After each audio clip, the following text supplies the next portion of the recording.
गुरुर्मूर्ति पूजामूलं गुरुपदम् मंत्रमूलं गुरुर्वाक्यम्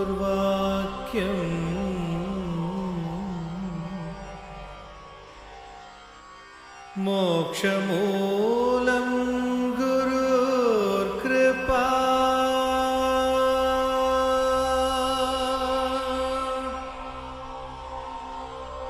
ॐ श्री गुरवे नमः।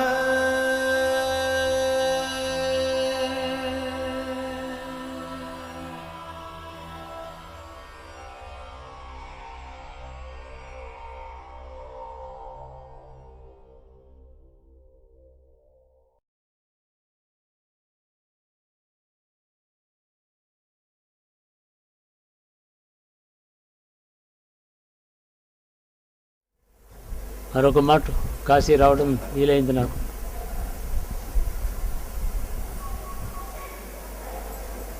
కాశీ ఒక్క మాటే వస్తే జన్మకి సరిపోవాలి. అసలు 11వ మాట వచ్చానంటే ఇదివరకు వచ్చింది సరిపోలేదని అర్థం.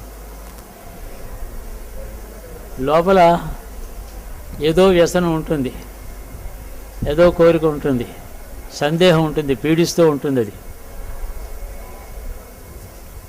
అడిగిన కొద్దీ వరాలు ఇస్తారు, ఆయన ఇచ్చిన కొద్దీ ఇంకా సందేహాలు వస్తాయి. ఈ జన్మలో 11 మాటలు అయితే ఇక్కడ ఎన్ని మాటలు పుట్టాం, ఎన్ని మాటలు వచ్చాం, ఆ లెక్క అంత తెలియదు. వస్తూనే ఉన్నాం. 2 రకాలు ఉంటాయి మనుషుడికి వ్యసనం. తీరని కోరికలు, వ్యక్తిగతంగా యాంబిషన్స్ అంటామే, ఆశలు, ఆశయాలు, సుఖలాలస. వైరాగ్యంతో ఇక్కడికి వచ్చి పతనమైన వాళ్ళు ఉన్నారు. ఎవరి వైభవమో చూసి అలా ఉండాలనుకున్న వాళ్ళు మళ్ళీ వెనక్కి పంపించాడు. ఇక్కడికి రావడంలో ఉద్దేశం ఎలా ఉంటే, ఏది ఉంటే సరైన కాశీయాత్ర అవుతుంది. నిజమైన కాశీయాత్ర అంటే ఏమిటి? ఇక్కడ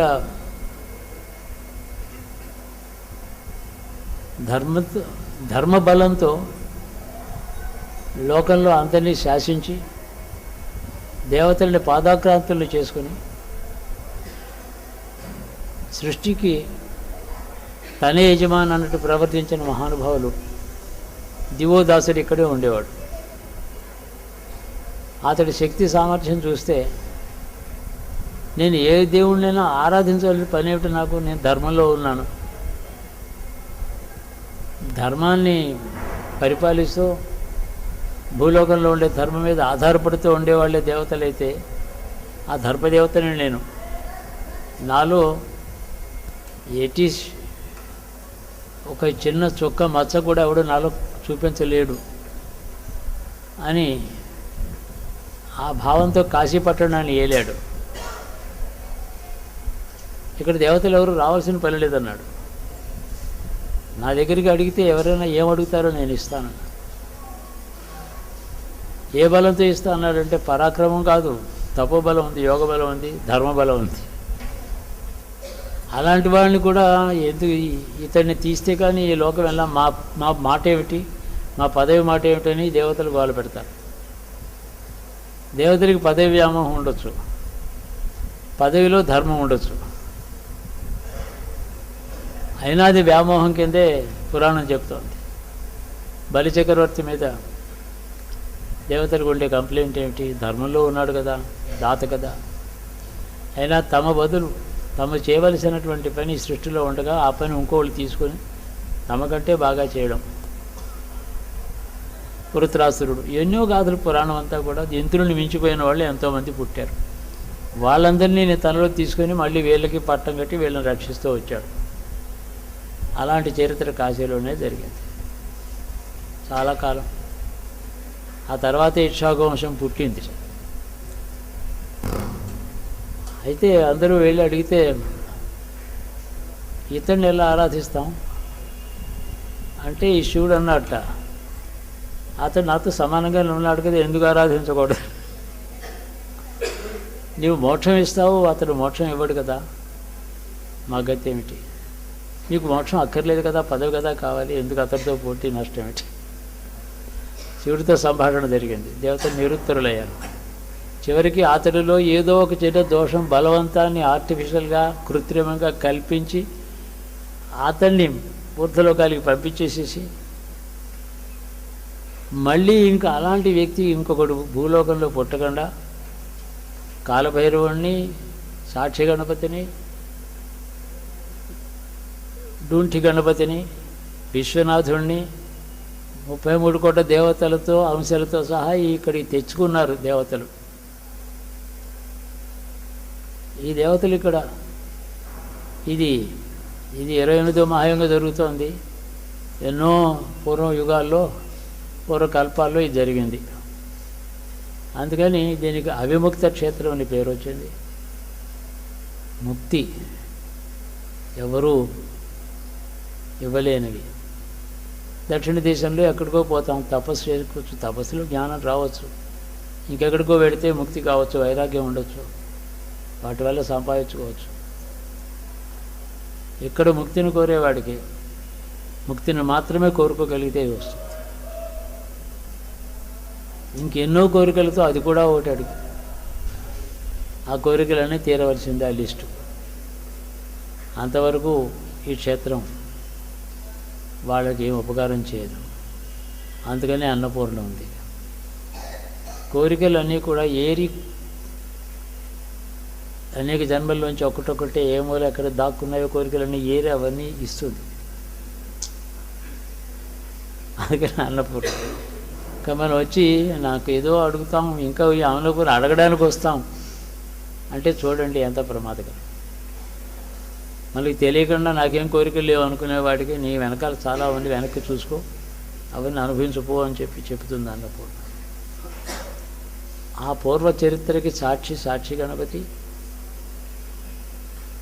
వాళ్ళని వెతికి అన్నపూర్ణ దగ్గరికి చూపించేవాడు డూంఠి గణపతి. ఈ క్షేత్రాన్ని రక్షిస్తూ ఉండేవాడేమో అంటే కమిషనర్. రెవెన్యూ, పోలీస్ 2 పవర్స్ ఉంటాయి కమిషనర్ అంటే. కాశీకాపురాధిరాధ కాలభైరవం భజే. అందుకని ఇక్కడ ఆ కోరికతో కాశీకి ఎలా వెళ్ళాలి అని ఒక ప్రశ్న. మళ్ళీ వెళ్ళాలనేటటువంటి సంకల్పం లేకుండా కాశీకి వెళ్ళిపోయి ఉండిపోతాను అనుకున్న వాడికి చాలు. మోక్షం కోసం వచ్చానని కూడా అనగక్కర్లే. ఏమీ అడగకుండా విశ్వనాథుడికి నుంచుంటే అదే ఇస్తాడు. దేవతలందరూ ఒక్కొక్క రకమైన ఫలాలు ఇస్తారు. ఆ ఇంద్రుని ఆశ్రయిస్తే ఏదో పదవులు ఇస్తాడు, సూర్యుని ఆశ్రయిస్తే తేజస్సు ఇస్తాడు. ఒక్కొక్క దేవత అవన్నీ వాళ్ళందరూ ఉన్నారు. మన ఇంటి చుట్టూ వెనకాల, మన రాష్ట్రంలో, మన ఊళ్ళో, మన జిల్లాల్లో, మన ఇంటి పక్కనే అన్నీ ఇచ్చే దేవతలు ఉన్నారు. దానికి ఇక్కడ రావక్కర్లేదు. ఏమి అడగకుండా ఇక్కడికి వచ్చినా, ఏ కోరిక లేదని మనలో మనకి దృఢమైన నమ్మకం ఉంటే ముక్తినిస్తాడు. అయితే అట్టి స్థితి, ఏ కోరిక లేకుండా రాగలిగిన స్థితి ఇక్కడికి రావాలని అంటే ఇక్కడికి వచ్చి కర్మక్షయం చేసుకోవడం కోసం గంగా స్నానం, తర్పణం, పితృదేవతలను తృప్తిపరచడం, దానం చేయడం, ఇవన్నీ కూడా ముక్తిని అడగడానికి కావలసినటువంటి మనస్థితి, మనస్థైర్యం సంపాదించుకోవడానికి కర్మకాండ చెప్పారు ఇక్కడ. అవి వేరే ఫలం ఏ ఫలం ఇవ్వదు. ఇక్కడ కాశీలో దానం చేస్తే ఏం ఫలం రాదు, కర్మక్షయం అవుతుంది. కర్మక్షయం అంటే సంస్కార క్షయం అవుతుంది. ఇంకెక్కడైనా అయితే ఇక్కడ గోదానం చేస్తే ఒక 3 అశ్వమేధాలు చేసిన ఫలం అని ఇలాంటివన్నీ పురాణాలు చెప్తాయి. అశ్వమేధం చేస్తే ఏమొస్తుంది? రాజు అవుతాడు, దేవేంద్రుడు ఎదురాడు, అంతే కదా. కానీ అవిముక్త క్షేత్రంలో ఎలాంటి కోరిక లేకుండా రాగలిగిన వాడు ధన్యుడు. అన్ని చోట్ల అనేక వస్తువులు లభ్యమవుతున్న చోట్లున్నాయి. వీళ్ళది తెచ్చుకున్నవాడు తెలివైనవాడు. లభించని వస్తువు లేదు ప్రపంచంలో. ఒక్కొక్క చోట ఒక్కొక్క వస్తువు లభిస్తుంది. అక్కడికే వీళ్ళ తెచ్చుకున్నవాడు తెలివైనవాడు. ఇక్కడికి వచ్చి ఇది సంపాదించినవాడు ఉత్తీర్ణుడు. ఇంకా మళ్ళీ వాడికి ఏ కోరిక ఉండదు. ఒకవేళ నాకు ఏమైనా కోరికలు ఉంటే ఆ కోరికలను ఇంతటితో వాటిని దహించి ముక్తిని అడిగేటటువంటి చిత్తశాంతిని నాకు ఇమ్మని కూడా అడగవచ్చు. ఆ కోరికను అన్నపూర్ణను అడగచ్చు. అక్కడి నుంచి అన్నపూర్ణ చూసిన తర్వాత విశ్వనాథుడి దగ్గరికి వెళ్తే నిరామయంగా ఉంటాడు. నా దేహో నేంద్రియాణి అంతరంగో ప్రత్యేగాత్మ శివోహం శివునే ప్రత్యేగాత్మని శివుని తప్ప ఏం కాదు నేను అని. అట్టి చిత్తశుద్ధి సంపాదించుకునే సంస్కారం కూడా లేక ఏవో లౌకిక దృష్టితో ఇక్కడికి వచ్చేవాళ్ళు 100 మాటలు వచ్చినా ఫలితం పొందలేని వాళ్ళు ఉన్నారు.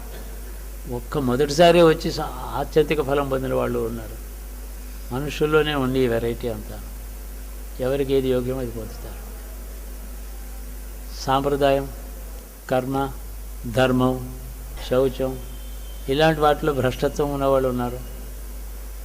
అన్నీ నేను బాగా ఆచరిస్తున్నాను అనుకునేవాళ్ళు కొందరు ఉన్నారు. అందరూ కూడా ముక్తి విషయంలో ఇవి అడ్డొచ్చేవి కావు. ధర్మభ్రష్టుడు కూడా ముక్తిని అడగగలిగిన నాడు వాడికి అంత పరిపక్వ స్థితి వస్తే ఒక జన్మ ఇచ్చి ఇక్కడే ఏ పశువు పక్షి పుట్టి ఈ కాశీలోనే ఆ గుడి చుట్టూ కాకిలాగా ఎగురుతో జన్మ అయిన తర్వాత ఆ గంగలో పడి చచ్చిపోతాడు. వాడికి ముక్తి వస్తుంది. అది అడిగాడు కదా, ఉంది కదా వాడికి కర్మ బట్టి, పూర్వకర్మని బట్టి.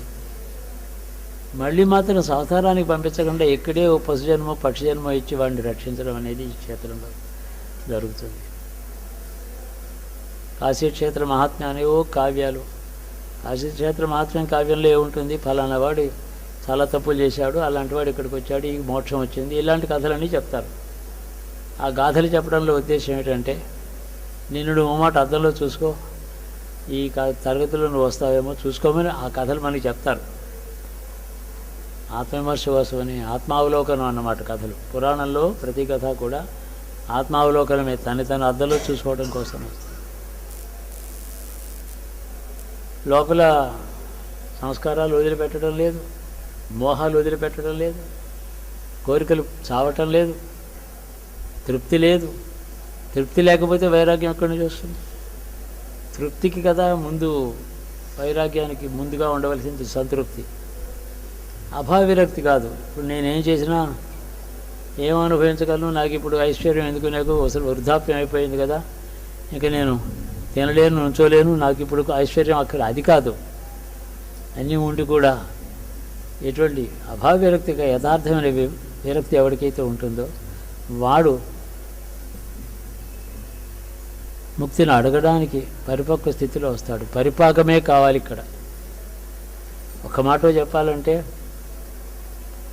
జ్ఞాన వైరాగ్యములు ఇవన్నీ కూడా ముక్తికి హేతువులు. జ్ఞాన వైరాగ్యములు ముక్తికి దారి తీసేటటువంటి మార్గములే. జ్ఞానం ఇమ్మని అడిగితే, వైరాగ్యం అని అడిగితే దక్షిణామూర్తి ఇవ్వచ్చు. జ్ఞానమో వైరాగ్యమో నాకు రాలేదు, మూఢుణ్ణి, అజ్ఞానంలో ఉన్నాను, అయినా నన్ను నువ్వే చేదుకో అంటే ఎక్కడో జన్మ ఈ పట్టణం చుట్టూ తిరిగేటువంటి కాకి జన్మైనా ఇచ్చి తను చేదుకుంటాడు. అనేక విధాలుగా దేవతలు ఇక్కడ ఆరాధిస్తున్నారు.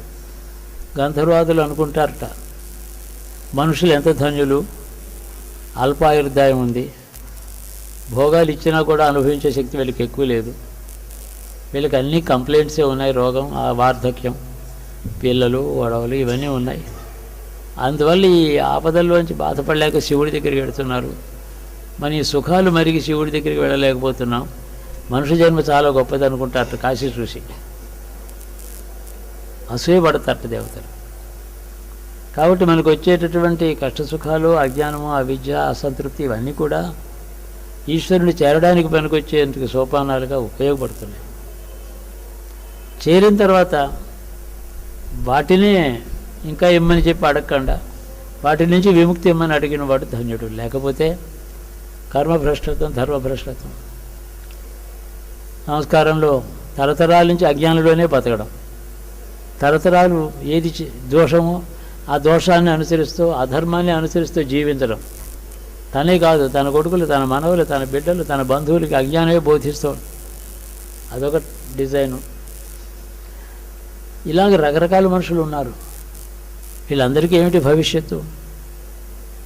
కాశీయే భవిష్యత్తు. కానీ ఆ కాశీకి చేరేటటువంటి పరిపక్వ స్థితిని అర్థం చేసుకొని కోరాలి. An individual must become saturated with satisfaction, annihilate all kinds of ambitions, desires and complaints and difficulties,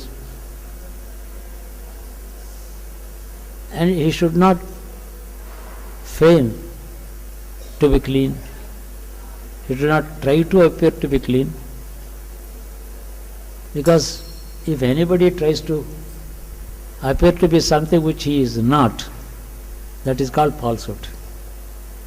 తను కాని వస్తువుగా కనబడే ప్రయత్నమే అసత్యం. నాకు వైరాగ్యం లేదు, వైరాగ్యం ఉన్నట్టు నటించడం మహాదోషం. వైరాగ్యం లేదని చెప్పుకోవడం దోషం కాదు, లేనివాడు ఉన్నట్టు నటించడం.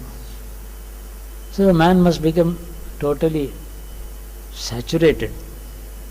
I have had enough of this human existence. I have gone through good and bad. I have enjoyed life. I have suffered much. Either way, it is a kind of completion of the human experience. Completion of the human experience need not necessarily be either good or bad. It can be a bad experience also. All suffering may be there, or all wealth and enjoyment also be there. Both are completion of the human experience. Completeness of human experience is the requirement. Suppose a man is enjoying wealth and happiness, asking for more, the human experience is not completed. A man is suffering continuously, he is asking for a relief. That is also an incomplete state. One who does not complain about his difficulties is completion of human experience. I will not ask for any relief from my difficulties, I will accept it. That's called completion of the human experience. So human experience should not be left incomplete at any time. And you say, I have had enough of human experience, either suffering or happiness. No, nothing is left to be gone through for me. So now I have come to you. You could be a sinner of the past, you could be a great punyatma in the past. Either way, he is fit to submit himself at the feet of the ultimate Lord. Shankara or Shiva, Sadashiva or Vishwanatha, who is here, he is the goal not only of humans, even Gandharvas, Devata, divines, people in the higher worlds, for anyone, which means any Jivatma or any ego. That ego should seek redemption here. That is the only purpose that this can give, and this is the only place of its kind. We have gods all over. Now we have many temples, many great holy places in our area. We go with complaints, with desires, our prayers to those people, gods. They do give according to the deservedness of the desire. One should deserve the desire. That will be given. If they don't deserve, those gods will make you deserve it by some experience. So, here is a place for the ultimate absorption. One ought to ask for it after completing his human experience, as I have just now defined. If anything is still left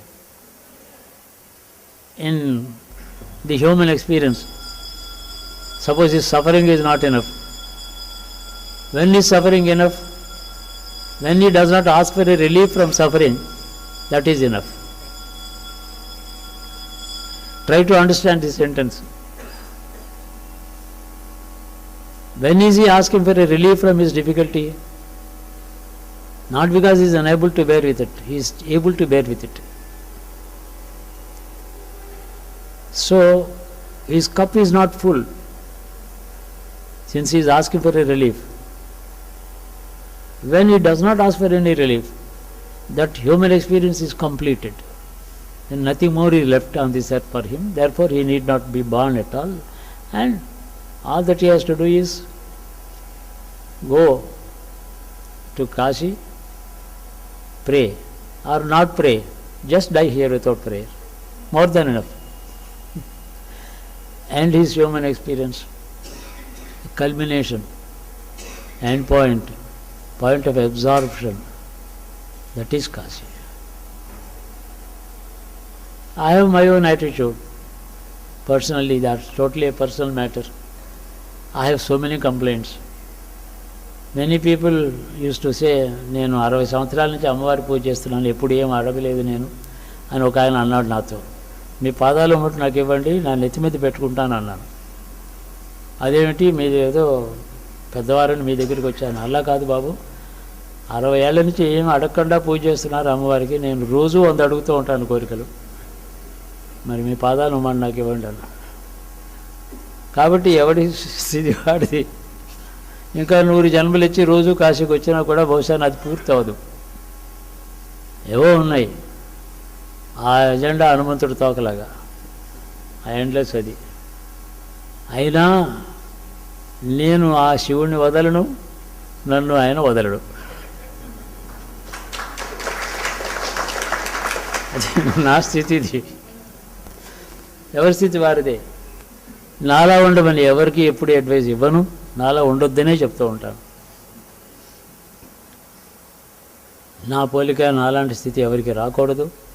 మీకు సులభంగా ఈశ్వర అనుగ్రహం కావాలి, వారిని అడగండి, తెచ్చుకోండి అని చెప్పి నాతో వచ్చినప్పుడు, ఇవాళ కలిసి దర్శనానికి వెళదాం, కలిసి ఇక్కడ పూజ చేసుకుందాం, అందరూ కలిసి గంగా స్నానం చేద్దాం అనడంలో మిమ్మల్ని ఆ ఈశ్వరుడికి అప్పచెప్పి, ఇదిగో తీసుకొచ్చాను, వీళ్ళని చల్లగా చూడు, ఓ గంగమ్మ తల్లి వీళ్ళని పవిత్రులను చెయ్యి, ఓ పరమేశ్వర వీళ్ళని చల్లగా తీసుకెళ్ళి నేను చేతుకో, పాపాలు చేస్తున్నారు, పుణ్యం చేస్తున్నారు, ఇందులో నాలో చాలా రకాలు ఉన్నారు, ఘనపాఠీలు నాకు తెలుసు, ఉన్నా నీ దగ్గరికి తీసుకొచ్చాను, నేను వాళ్ళకి ఏం చేయలేను, నా బోధ నా బాధ వాళ్ళని ఏం చేయవు అని కూడా తీసుకొచ్చిన వెరైటీస్ ఉంటాయి. నాకు రేంజ్ పెద్దది. అయినా కూడా ఆయనకు అప్పచెప్పడంలో నాతో వాళ్ళకున్న స్నేహానికి నా ధర్మం నెరవేర్చుకున్నట్టు ఉన్నారు.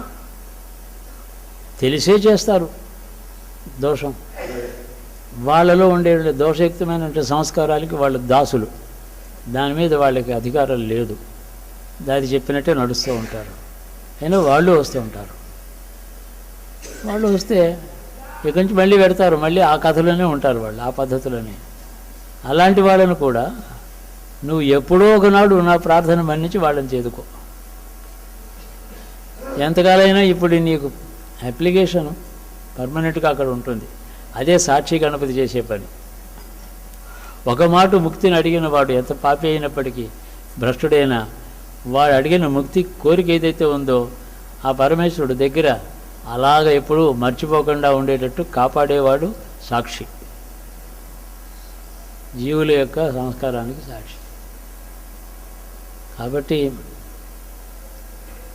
అనేక విధాలైనటువంటి, ఈనాడు వచ్చింది కాదు ఇది, ఈ కాశీలో అనేక చరిత్రలు జరిగాయి, చాలా చెడ్డవి జరిగాయి, చాలా గొప్పవి జరిగాయి. నేను ఎరిగిన మహాయోగులే కాశీలో అలా తృణప్రాయంగా గంగలో శరీరం వదిలిపెట్టారు. There are many people whom I personally know, even in the past, who left their mortal coil in Ganga just like that, while being an able-bodied person, not because they are too weak to walk, no. When they were capable of running and eating and shouting, going up and down the hill, they left their bodies there. That is the completion of the human experience. I call it completion of the human experience అని నేను, that's my own coinage. incompleteness of the human experience. Even such a person submits himself. నాకు ముక్తిని అడిగి కావాలని కోరుకున్న వాడికి వాడి application ఇక్కడ ఎప్పుడు ఉంటుంది. సాక్షి గణపతి సాక్షిగా అది ఈశ్వరుడు ఒకనాడు దాన్ని ఇస్తాడు. ఈలోపుగా ఇంకా మీ సంస్కారాలు ఏం తప్పులు ఉన్నాయో ఏం పాపాలు ఉన్నాయో ఎవరికి తోచిన వాడు చేస్తూ ఉంటారు. చెయ్యి ఇంకా కానీ ఇంకా ఏమున్నాయో కానీ తెలిసే చేస్తున్నావు కదా, తెలియకపోతే కదా చెప్పడం. బోధ ఏమిటి? తెలిసిన వాడికి బోధ ఉండదు, తెలియని వాడికి బోధ ఉంటుంది. ధర్మబోధ తెలియని వాడికి ఉంటుంది. కాబట్టి అవన్నీ ఆయన చూసుకుంటాడు. వాళ్ళని అక్కడ అనుసంధానం చేసి putting them before the Lord and entrusting their welfare to him, because I'm nobody to do anything for anyone. అది చేసేస్తాను, ఇది నా ఎజెండా, నేను నా గోల పోతూ ఉంటాను. My problem is much wider, not personal. After all one person is a small spec in the ocean. ఒక వ్యక్తి ముక్తి గొప్పదేం కాదు. దేశం ఉంది, సంస్కృతి ఉంది, దేశానికి ఆపదలు వచ్చాయి, చాలా కోట్ల కొద్దీ హింస గురైనారు, అవమానం ఉంది దేశానికి చాలా. ఈ అవిముక్త క్షేత్రం సాక్షాత్తు భూమి మీద కైలాసమే అని దేవతలు ఆరాధించిన రోజున్న కైలాసం. ఆ కాశీ ఏం చెడిపోలేదు. కాశీ పైన మబ్బులు, దానిపైన దుమ్ము ధూళి, దాని మీద కష్పలం వచ్చింది. ఇది క్లీన్ చేస్తే కాశీని చెడగొట్టగలిగిన వాడు లేడు, దాన్ని ఉద్ధరించగలిగిన వాడు లేడు. ఏదో గంగని శుభ్రం చేస్తారా అని అడిగి, do you want to purify Ganga అని అడిగారు రాజీవ్ గాంధీని. Who can purify Ganga, we can only clean the waters అన్నాడు. ఆ ప్యూరిఫై అనే మాటకు అర్థం తెలుసుకుని వాడాడు. చిన్నవాడైనా ఆ మాట నాకు వాడి మీద ఎప్పుడూ ఆధారం ఉంది. గంగని పవిత్రం చేయలేము, శుభ్రం చేయవచ్చు. పవిత్రమైనవన్నీ శుభ్రంగా ఉండవు, ఆ రూల్ ఏం లేదు. చాలా పవిత్రమైనది శుభ్రం లేకపోయినా. చాలా శుభ్రం ఇస్త్రీ చేసి పట్టుకొని లాండ్రీ నుంచి వచ్చిన గుడ్డలు ఉన్నాయి పవిత్రమైనవి, అవి అక్కడ పారేసి మడి కట్టుకుంటాం ఆరేసినవి. పవిత్రం వేరు, శుభ్రం వేరు. కాశీలో అన్ని రకాల జ్ఞానం లభిస్తుంది మనకి. ప్రపంచాన్ని చూడొచ్చు, పాపాన్ని చూడొచ్చు, పుణ్యాన్ని చూడొచ్చు, మోహాన్ని చూడొచ్చు, అజ్ఞానాన్ని చూడొచ్చు, వైరాగ్యాన్ని చూడొచ్చు, జ్ఞానాన్ని నిర్లిప్తతను చూడొచ్చు, దురహంకారాన్ని చూడొచ్చు. ప్రపంచానికి కేంద్రం. దీని చుట్టూ సుమారు 275 కిలోమీటర్ల రేడియస్లో పరిధిలో ఈ జ్ఞాన వైరాగ్య తాత్విక కేంద్రానికి చుట్టూ ధర్మ పరిపాలనా కేంద్రాలు పుట్టాయి. అవి ధర్మాన్ని దేశంలో పరిపాలించేవి. అవి అయోధ్య మొదలైనవి, హస్తినాపురి, మధుర పరిపాలనా కేంద్రాలు. ఇది మోక్షస్థానం, శుద్ధ జ్ఞానస్థానం. ఇక్కడి నుంచి వచ్చిన జ్ఞానం లోకంలో పరిపాలనలో వాడుకునే కేంద్రాలు. అక్కడ ఇక్షాకులు మొదలైన వాళ్ళు అక్కడ వంశాలు వేయలేరు. ఇక్కడ యోగులే ఉన్నారు, అక్కడ జ్ఞానులే ఉన్నారు. వ్యాసుడు కూడా ఏదో కొంచెం చిన్న పొరపాటు చేస్తే ఈ కాశీకి రావద్దు, అక్కడ ఉండమన్నాడు. ఆకలి భరించలేక కాశీ మీద చెప్పిస్తే అలాగా కాశీ తనకి పరీక్ష. వ్యాసకాశీ అంటారు, other side of Ganga, that's known as Vyasakashi. The story goes that Vyasa himself could not bear the hunger and he could not get the alms when he went begging for 3 days. How can I not get alms in Kashi? I am such a great man, I am a great Viragi, I am a Rishi. If Kashi people are not feeding a holy man like me, what kind of a place is this? And he was about to curse this place. So it rebounded on him and he was excommunicated. He is staying there in the other side of Ganga. So అహంకారం ఉంటుంది, జ్ఞానికి అహంకారం ఉండొచ్చు. జ్ఞానాహంకారం ఒకటి ఉందిట. నేను జ్ఞానిని అనుకుంటూ ఉంటాను. వాళ్ళకి ఈశ్వరుడు పరీక్ష పెడతాడు, నారదాదులు కూడా పరీక్ష ఉంది. కాబట్టి ఏమీ అనుకోవద్దు, నేను జ్ఞానిని అనుకోవద్దు. అజ్ఞానిని అనుకోవడం తప్పులేదు. నేను చాలా పుణ్యం చేస్తున్నా అనుకోవద్దు, పాపమే చేస్తున్నా అనుకుంటే ఏం తప్పులేదు. పుణ్యం చేస్తూ పాపం చేస్తున్నాను అంటే నష్టం లేదు, పాపం చేస్తూ పుణ్యం చేసుకుంటారు ప్రమాదం. One does not have to assign to himself any kind of stature or status. Try to become a non-entity and place yourself at the Lord. అది చాలు. చాలా మాటలు వచ్చిన వాళ్ళు అలాగే ఉన్నారు, ఒక మాట వచ్చిన వాళ్ళు ఫలం పొందారు. ఇవన్నీ ఈ వ్యక్తికి సంబంధించిన ఏ వ్యక్తికైనా తన గురించి తనకు తెలుసు కాబట్టి జనరల్ రిమార్క్స్ నేను చెప్పేది. We should make use of this visit. I don't think I will be able to come again and again, but I don't have to come also. Anyone can take Kasi with him if he cannot come again physically. Kasini kuda తీసుకెళ్ళండి. Take Kasi with you, your home, and create your own Kasi in your own bedroom, in your own home, and he comes with you. They are all matters. In fact, Kasini అనుక్షణం పంచాక్షరి మంత్రంతో జపించడం భావించండి. నమశివాయ ఒకటే మంత్రం, దాన్నే నిరంతరం జపించండి. ఆ నమశివాయ మంత్రంలో ఉండేటటువంటి ఘనత బీజాక్షరాల ఏమన్నానా, వషట వౌషట, అందులో ఏమన్నా ప్రత్యేకమైన ప్రయోగాలు ఉన్నాయా, మంత్ర బీజాక్షరాల కాంబినేషన్స్ ఉన్నాయా? There no, nothing. This mantra Panchakshari is the simplest of all. They can't be any simpler mantra than this. There is no hram hreem kleem, nothing. There are mantropasakas with who chant mantras with 32 syllables like that. Not necessary. We don't need it because we can't do it. We don't need it also. Simplest, shortest, absorption, cessation of our turmoil by reincarnation on this earth. అదొకటే అడగాలి. Ask for only this absorption. ముక్తిని అడగండి. మీ సంస్కారాలు మీకే తెలుసు కాబట్టి నువ్వు ఇలా చేయకూడదని గురించి చెప్పాల్సిన అవసరం లేదు. ఈ తప్పు ఇలా చేయి, నీకు రేపటి నుంచి పని మానేసేయి, ఇలాంటి దోషాన్ని వదులుకో, రేపటి నుంచి అహంకారం తప్పు చేస్తున్నావు అని గురువు చెప్పే పని లేదు. తెలియని వాడికి చెప్తాడు, కానీ తెలిసి చేసేవాడికి.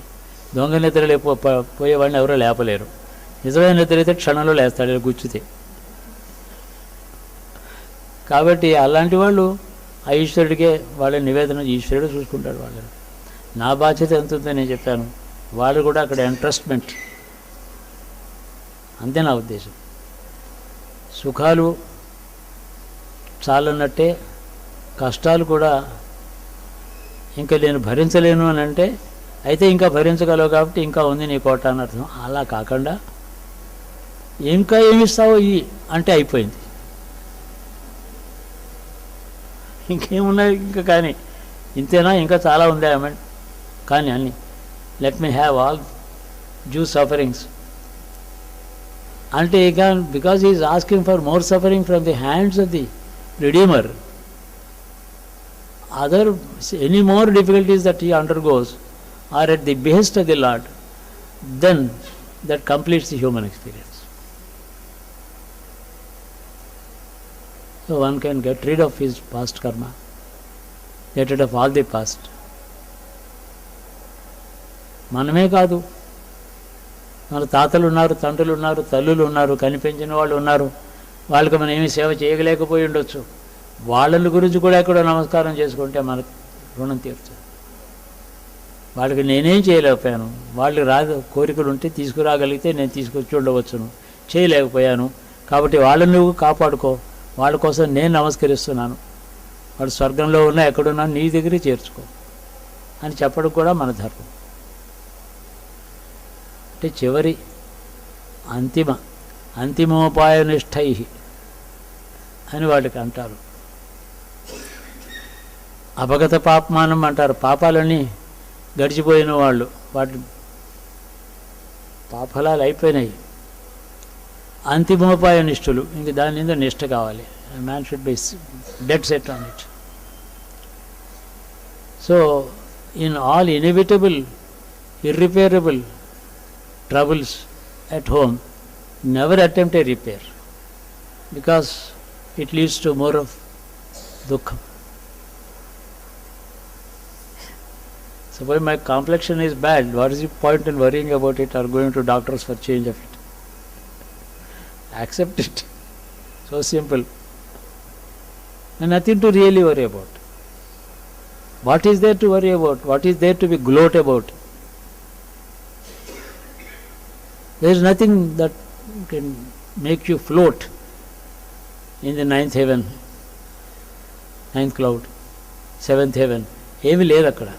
సక్సెస్ అంతే, ఫెయిల్యూర్ అంతే. అవన్నీ అలాగే తృణప్రాయంగా జీవితాన్ని చూడడం, నీతిని తెలిసి తప్పకుండా ఉండడం. అవినీతి ఏదో తెలిసి, దానివల్ల ఇక్కడికి రావడానికి అర్హత వస్తుంది. ఆ భావంతోనే పంచాక్షరి నిరంతరం చేయండి. కీప్ చాంటింగ్ నమశివాయ నమశివాయ నమశివాయ. That's enough. ఎంతోమంది ఇక్కడ ఎంతో భక్తితో శ్రద్ధతో వచ్చారు, స్నానం చేశారు. People almost, many of you, almost all of you have come with great devotion, had a Holi dip in Ganga, and I thought of accompanying all of you to darshan as well as a dip in the Ganga. My duty is over today. From tomorrow anyone can go anytime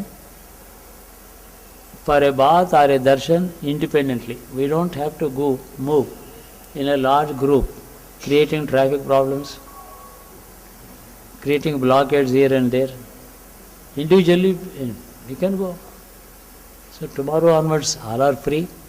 We have today travelled in one group, had a darshan in one group, took a bath as one group.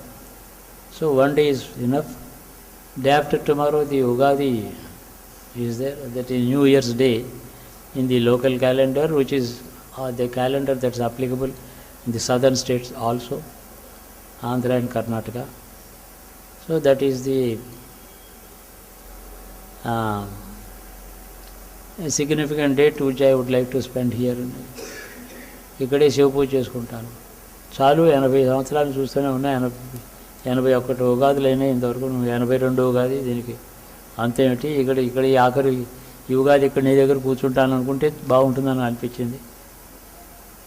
బాగా ఉంది. So ఉగాదికి పంచాంగ ఫలాలు ఏవో చెప్తాం, వర్షాలు వస్తాయి, ధరలు పెరుగుతాయి, ఇలా అవన్నీ కాదు. అసలు ఎవరు తెలిసి చెప్పాం, ఎవడో రాసింది చదువుతాం. కాబట్టి అది ఇంపార్టెంట్ కాదు. How does it matter? ధరలు పెరిగితే చౌకైపోతే మాత్రమే, వర్షాలు రాకపోతే, ఇవన్నీ అన్ఇంపార్టెంట్ థింగ్స్ ఎక్కువగా స్పెండ్ చేయకుండా ఏదో అస్ట్రాలజికల్ గెస్సింగ్, ఏదో we keep talking, just listen to it casually. అవి ఆ ఉగాది ఇక్కడ ఈరోజు ఇక్కడ ఉంటున్నామని చెప్పి గుర్తుపెట్టుకుని ఆనందంతో, ఆనందం అనేది దీనికి పేరు. Kashi is the name of the larger area which is the city on both banks of the river. Varanasi is a local area defined by the two confluences. Asi is a river joining the Ganga. Varuna is another small rivulet joining the Ganga. The area in between the two rivers is called Varanasi. So this is known as Anandavanam. This is also known as Mahasmashanam. Mahasmashanam is not that kind of burial ground that we see with fear outskirts of every town. That is not the Mahasmashanam. Means a time when all the creation has been withdrawn, nothing remains. The worlds, the rulers of the worlds, the jivas living in the worlds, all have disappeared. That is Mahasmashanam. That is the time, that not a place, that is a time. Mahasmashanam is a time. At that time, only one reality continues to exist, unaffected as before. That is Lord Shiva. So, Mahasmashanam ante శివుని యొక్క అనంతత్వాన్ని గుర్తు చేసుకుంటాం, సృష్టి తర్వాత కూడా ఉండే శివుడిని గుర్తు చేసుకుంటాం. అందుకని ఇక్కడ అది గుర్తు చేసుకోమని మహాశ్మశాని అని చెప్పి సంకల్పం. ఆ శ్రీవరుణ ఎవరి మధ్య చేసి మా ఆనందమనే మహాశ్మశాని. అదేం అమంగళకరం కాదు. ఊరు బయట శ్మశానాల్లో ఉంటాడు రుద్రుడు, ఆయన తలుచుకోకూడదని అనుకుంటూ భయపడతారు కొందరు. ఊరు బయట శ్మశానంలో ఉంటాడు. మోక్షస్థానం లోకాలన్నీ పోయిన తర్వాత ఇంకా ఉండేవాడు ఉన్నాడే. అందుకని ఈ శ్మశానానికి ఆ పవిత్రత కావాలని చెప్పి రుద్రభూమి అని పేరెట్టుకున్నారు. అక్కడ పోయిన వాళ్ళందరూ, తగలబెట్టబడిన వాళ్ళందరికీ ముక్తి కావాలి, అట్లాంటి శివుడు వీళ్ళకి కలిగరించాలని రుద్రభూమిని పేరెట్టుకున్నారు. కర్ణాటకలో ఎక్కడో చూసాం, బెంగళూరులో ముసల్మానర రుద్రభూమి అని రాసి ఉంది. శ్మశానం అని వాళ్ళ ఉద్దేశం. ముసల్మానుల రుద్రభూమి అని రాశాడు దాని మీద. అది నామినలైజర్ వాళ్ళకి, అంతే. నవ్వుకున్నాం. సో ప్రపంచంలో కాశీకి రావడమే అయ్యా ఒక మాట వచ్చాను, నేను రాలేకపోయినా నువ్వు నాతో ఉండు అని చెప్పి అడగండి, పంచాక్షరి చేసుకోండి, పలహారం చేసి రెస్ట్ తీసుకోండి. రేపు మీరు అందరూ స్వేచ్ఛగా ఎప్పుడంటే అప్పుడు ఏ ఆలయానికైనా వెళ్ళొచ్చు, బజార్లో ఏ చీరలైనా కొనుక్కోవచ్చు, ఏ గంగా స్నానం ఎన్ని మాటలైనా చేయవచ్చు. స్వేచ్ఛ సామూహికంగా ఒక గ్రూప్గా ఇవాళ చేసాం. అది శివో రక్షితం.